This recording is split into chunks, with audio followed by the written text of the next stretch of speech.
আজ আমি তোমাদের শোনাবো এক কুমির আর এক হনুমানের গল্প। চারদিকে উঁচু পাহাড়ে ঘেরা একটি সুন্দর সবুজ জঙ্গল ছিল। মাঝখানে ছিল একটি ছোট নদী। নদীর তীরে বটগাছে থাকত এক হনুমান, আর নদীতে থাকত তার বন্ধু কুমির। একদিন তারা ঘুরতে গেল অন্য এক জঙ্গলে।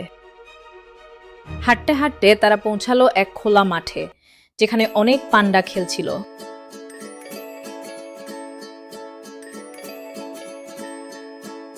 পান্ডারা বলল, চলো আমরা একসাথে খেলি। খেলা শুরু হতেই হঠাৎ চারদিক থেকে চিতাবাঘ এসে তাদের ঘিরে ফেলল।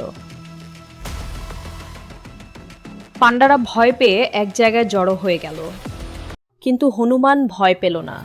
সে গাছ থেকে নেমে সামনে দাঁড়ালো।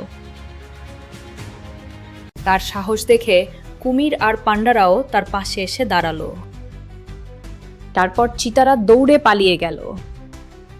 সবাই একসাথে বলল, আমরা যদি একসাথে থাকি তাহলে যত বড় বিপদই আসুক না কেন কেউ আমাদের হারাতে পারবে না।